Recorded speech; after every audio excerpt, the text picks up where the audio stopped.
Good morning and welcome to America's Home Cooking. Today I am going to make one of the first breads that I have ever made, and it's called French bread. It's a very easy recipe and it needs very little in it, and this video is for a young lady that asked me to teach her how to make it because she wanted to learn so she could make it for her husband. So I'm going to show you. Now, I'm not going to add anything extra to this recipe because bread making is a little complicated, but anybody can do it. This is a very simple recipe that I'll be giving you. I'm not going to be using any whole grains and stuff because when you get, or sourdoughs, because when you start getting into that, it gets more complicated and the chances are of failure until you get comfortable just making regular bread. So this is a very easy one, so let's get started. We need 1 3/4 cup of warm water. Now, when they say warm water, they're talking about the temperature of your wrist, okay? Because that means it's your body temperature, because yeast is alive, okay? I know we keep it in the refrigerator. Always keep mine by the butter dish. Butter compartment, I mean. So we're gonna take cold water and you're gonna warm this up. Do not take it from the faucet. You take hot water from the faucet, there are sediments, it attacks the liver, it's hard to get out, and it causes a lot of digestive problems and can hurt you in more ways than normal. You won't notice it at first, but it will as you get older. So we're going to warm this up to about wrist temperature. In other words, we're going to put a little drop of water on our wrist, and it should feel just comfortable to your wrist, or you won't feel it at all, and that means you got it at 98.6 hour temperature. Now, in a bowl, and the reason you have to be careful with yeast is because it is alive and you can kill it. Now, if you have packets, you need 2 packets, and you're going to put them in a bowl. I am using the jar here, so I need 4.5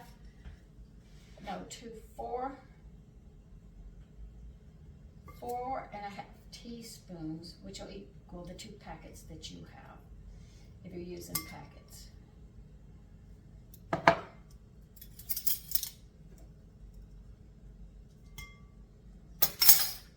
right, I'm gonna put my yeast back in the refrigerator. Always check your expiration dates when it comes to the yeast that you buy in the store. The stores will sell you outdated yeast because they don't keep up on it, so do make sure that you always do check it. Now you're going to need a ceramic bowl. You're going to need a heavyweight bowl. Glass and metal will not do it. You need a heavy bowl because you're going to have to keep this yeast warm, and this is the whole object of this. Now, if you've checked your yeast and the dates are all right on it, I think my yeast water is warm. Yeah, it's just body temperature. We're going to pour this in. Now, they say proof your yeast, but if your yeast has been dated and you've cared for it and you do not put it in the freezer and you do not leave it out, if you put it close to where your butter, the place where you keep your butter, I'm trying to think of it. Right now it's skipped my mind. You put it close. I always keep mine close to the butter department. Department's the word I'm looking for. I keep it right under it, and that's just the right temperature, okay? So your yeast really doesn't need to be proofed if you've done all of that. Now we have to add, I'm not going to proof this because I can already smell it's already bubbling, so I've got a very active one. We're going to add 2 teaspoons of salt.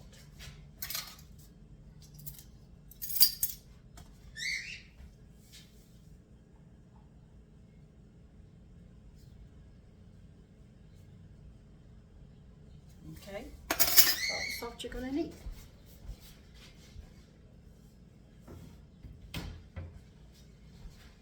And we are going to add 1 tablespoon of oil. Leave your oil out. You don't want shortening. We really want to use oil on this one.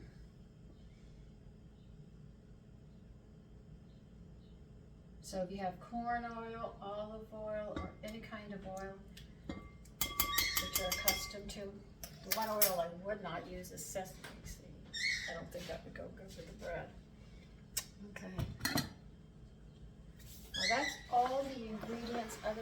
flour that you're going to put in here. Now you're going to need a spoon because we're going to slowly beat this. Now how we're going to do this is we're going to add about 4 to 5 cups of flour. Now the reason I give you a ratio of 4 or 5 is because if you have a dry day, your flour is going to change. If you have a rainy day and you're making bread, you can see how the flour is going to be changing. I don't need my glasses now because I know what I'm doing. I don't have to read the recipe right now. So on a moist day, you'll find you might need a little more flour. On a dry day, you might need a little less. This is why they give you an option 4, 4.5, 5.5, 6, or this one 4 to 5. I'm going to add 1 cup in first, just 1. And I'm using all-purpose flour in this. I'm not using bread flour. This is all-purpose. Now, all-purpose is 50% winter wheat and 50% spring wheat, okay? Now, when you're making sourdough and getting your starter going, it wants that winter one, which is your bread flour. That's the one they like, those microbes like. Now you're going to stir this around. You should start smelling the yeast if it's really a good one. It won't smell sour at all. I love the smell of bread in the house when it's cooking. It's like a warmth to me because I used to walk home from school and my mother would be baking and I could smell it. Matter of fact, we could smell everything from school. We knew who was having what. I mean, every house, because we didn't have air conditioning then, so when we walked home, you could smell everybody's meal because Mommy was home cooking, and we knew it. We didn't have latchkey children. We had our parents.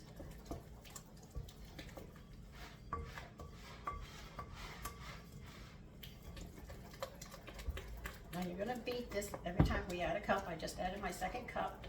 You'll see that it's lumpy. Don't worry about it.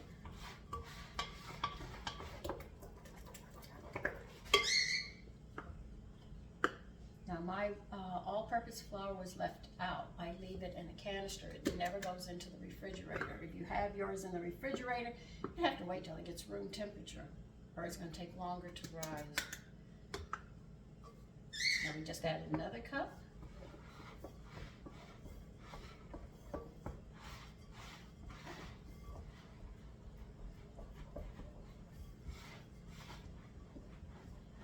And you'll notice it's getting thicker and thicker.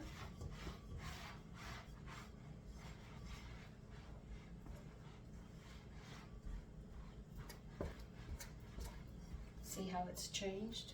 It's getting thicker. That's what you want. Now we're going to put a cup on the counter or on the table if you're doing it on the table. My mother used to do it on the table. I'm doing it on the counter.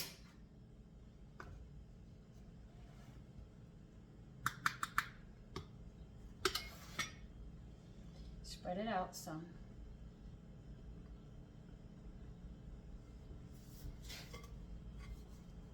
And you're going to scrape this onto the flour.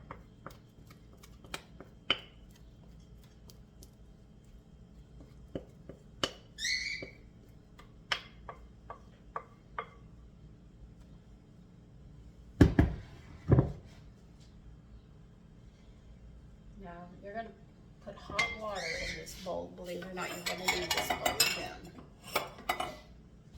So fill it with hot water. Or to get it into the sink.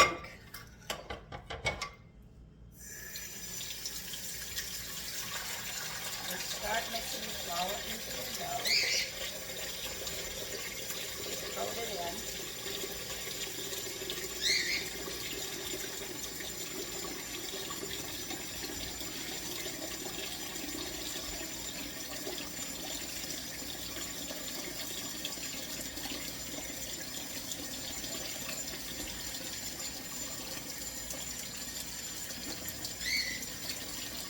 Folding it in until it looks like it's ready to leave.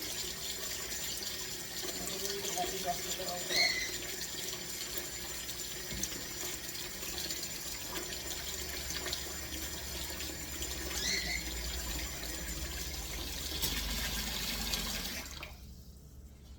All right.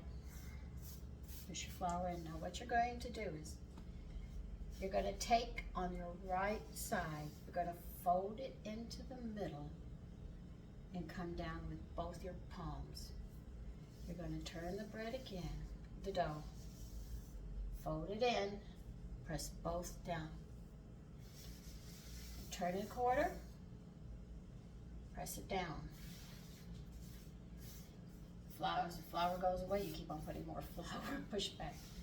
Make quarter turn, press down. It's called a quarter turn, press down and away. And as you press down, you'll notice you're pushing away, and you bring it back in, and do it again, and you have the flour, and you keep on pushing the flour in. And this is called kneading. Oh, let me get my hands clean. My sleeve is coming down. And you keep on doing that, and we're going to get to a smooth, elastic state. And then we'll know it's time for it to do its first rising. Okay?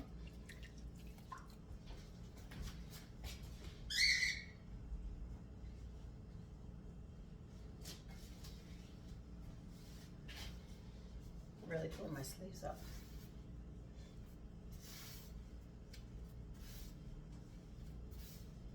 And you'll notice that the bread isn't as tacky and it's more smooth. This is what we're working for.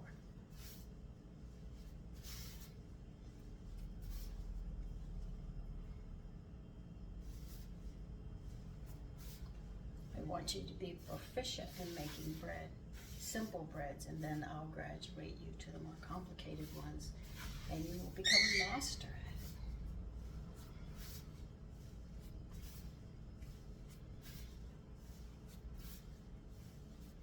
And you'll notice as you knead it into the flour, you push it away, you keep pushing it in, and you're waiting for it to absorb all this flour. You have to work it slowly.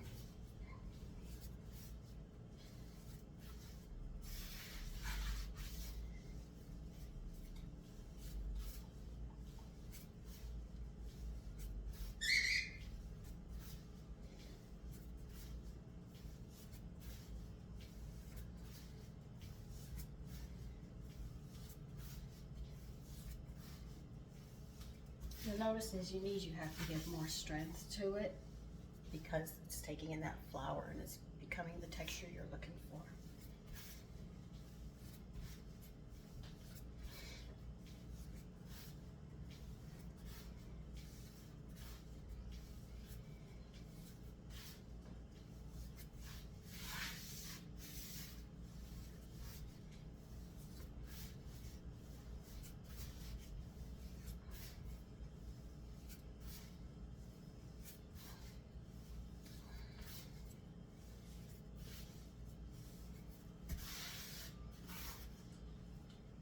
Particle of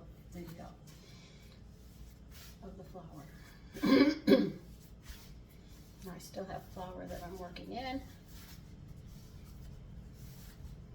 and I want you to see how smooth the bread is, so the dough is, so you'll know what it's going to look like. I'm going to bring it up close because I really want you to see what it looks like. Okay, this is now ready for its rising. We'll get it ready to put in the bowl. This is how it's going to look. You see how nice that is? That's what you want. Now we'll get this bowl clean.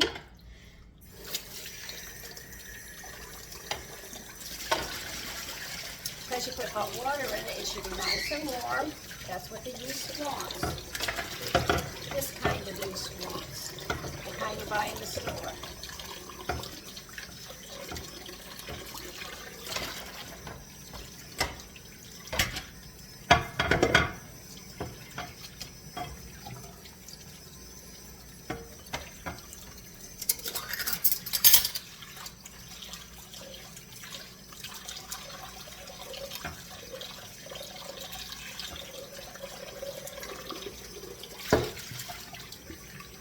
Getting to the final one. I do want it to be nice and hot on the inside. But you need a heavy bowl or your bread will not rise. I'm sorry to say it. If you put it in glass or metal, it's not going to rise.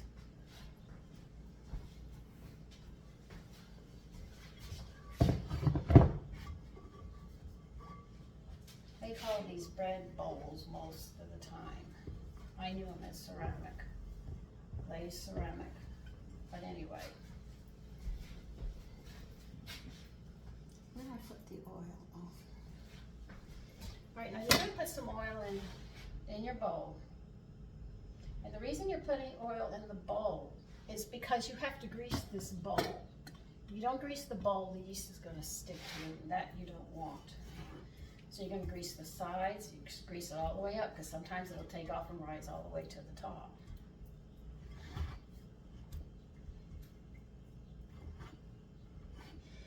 Now, I'm going to take this and put it upside down. Spin it around to coat the top. Then I flip it over so the top and the bottom are greased. Now you've got to find a warm place in the kitchen, if your kitchen is warm. I'm going to put 2 towels over this. And we are going to let this rise until it's doubled in size.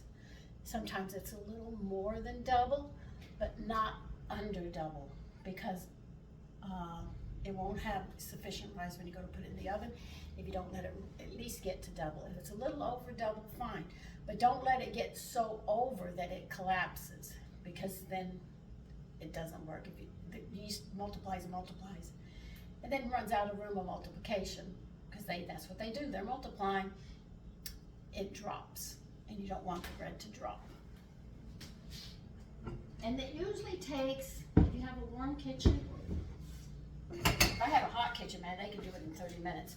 But most of the time, they will tell you 1 hour, okay? In 1 hour, it should be doubled. If your kitchen's a little cool, it might take a little longer. It doesn't mean it's not working.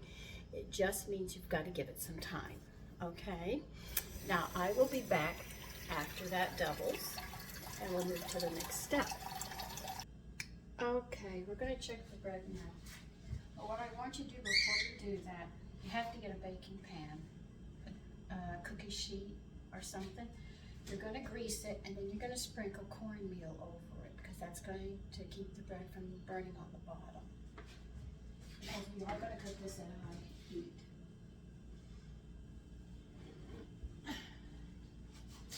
Now, you see, my bread has risen. It's all the way up here, and it was way down here. Now, 2 fingers, punch it in. That's what you do. Then you just round it up and take it out. We're going to put a little bit of flour. Okay.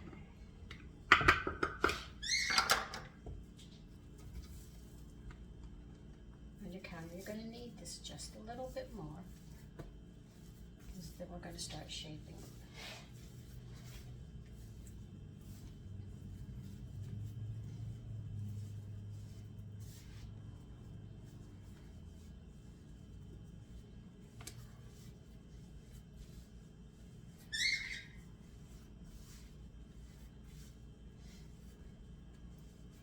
Now, if you don't have a slicer for your bread or your dough, I'll show you, because a lot of people use this and some people don't.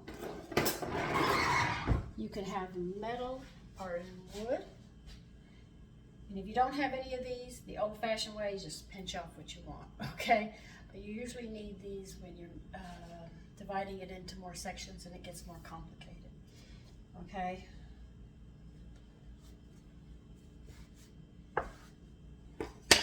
Just pinch it if you don't have it. Now you have very little flour here. You'll knead it a little bit more, half of it. Got half of it to the side. And you can see it's got a nice smooth texture.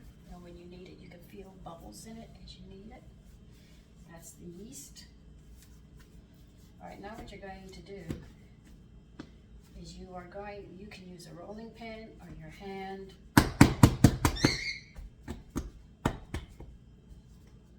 You're going to flatten this out. The reason they want you to use a rolling pin is to get the air bubbles out of it.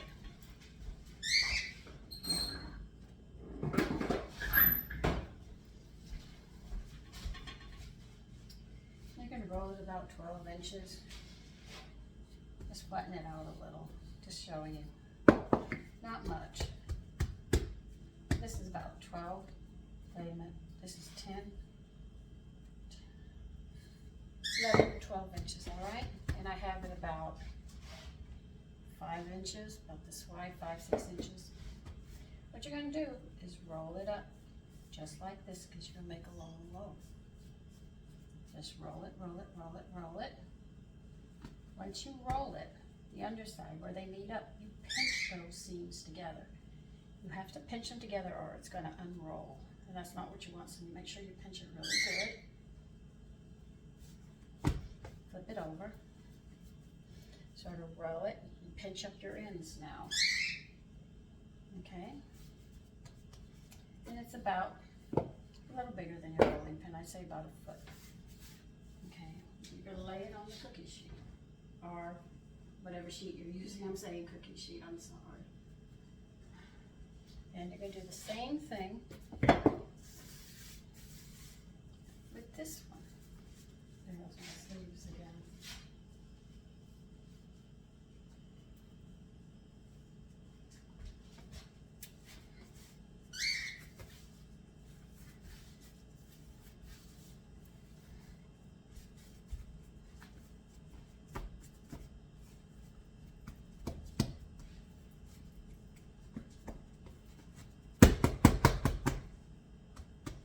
Okay, you do have a choice of how you want to do it.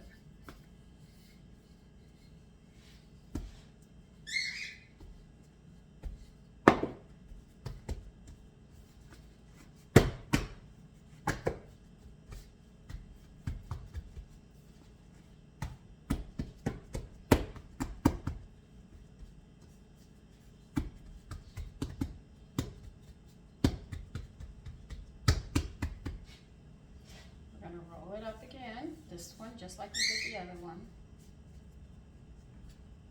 And we're going to pinch these seams closed. They have to be pinched closed. Not partially, you've got to pinch them. Make sure they're stable and they stay together. Pinch your ends. And you check your seams. If they don't seem like they've hooked, pinch them again. That's why you see me rolling it over to see what I can see.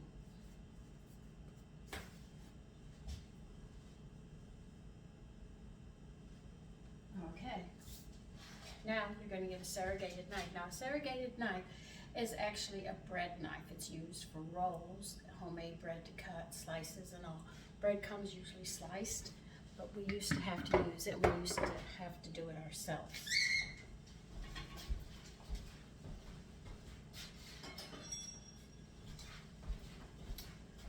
Corrugated knife looks like this up at the blades. You see how they are? It's not sharp. Well, I should say a straight line. It's corrugated. Okay, they're going to make 3 diagonal slices on each one. If your knife is going to stick, put some flour on it. Believe you me, it will slice thin.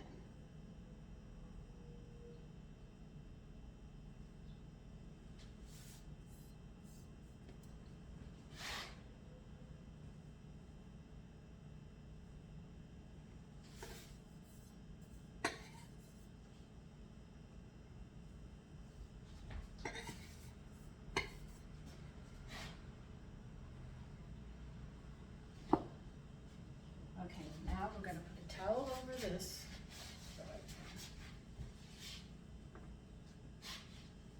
And we're going to let these rise till double.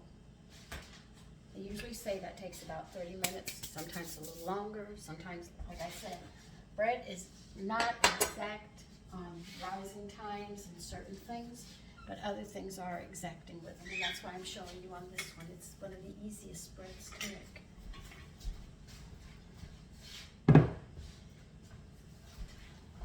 So put it in a warm spot, and I should be back in about 30 minutes. If I remember correctly, it takes 30 minutes.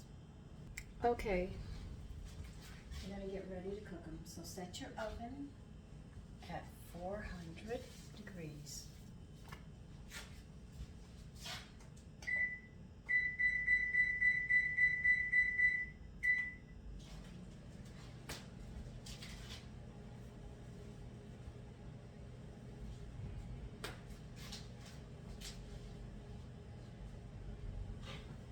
Now, if you're where the water is very cold out of your faucet, use cold water. If you're in the south and it's warm, get an ice cube and put it in some water so the water will be cold enough. You just need a little container of water.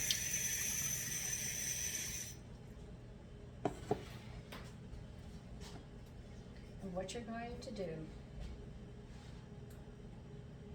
is you're going to brush the loaves with water very gently. So you don't want to crush them or smash them down. While your oven is getting up to 400.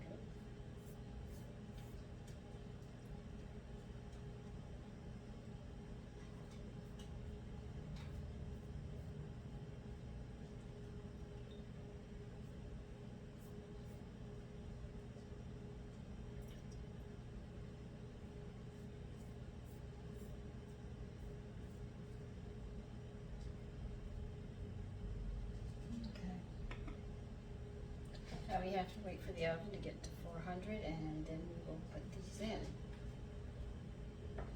And I'll show you the other steps that go as we're baking it. We're going to have to care for it as it bakes. Okay, we're going to put the bread in.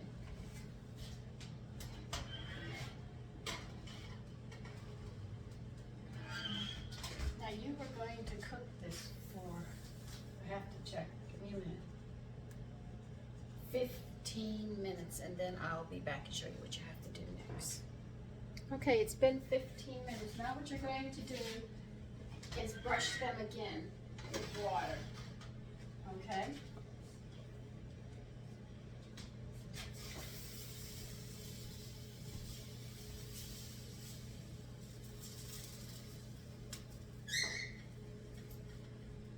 I need to pull this out a little more.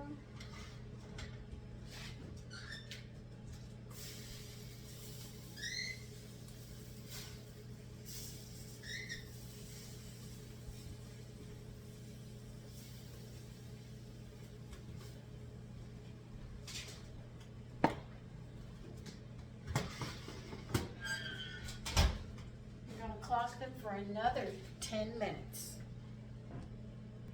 Okay, we're going to, once again, we're going to brush the bread.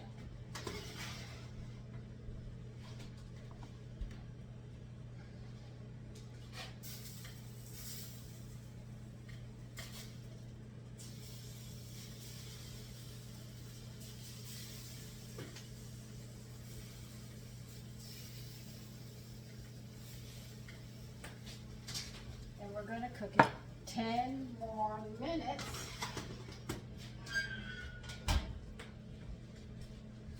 And then we'll see the end product.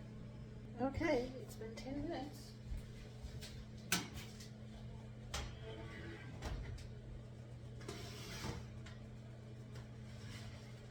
And there they are.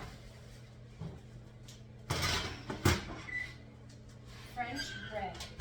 First bread that I ever made. Take care. Bye-bye.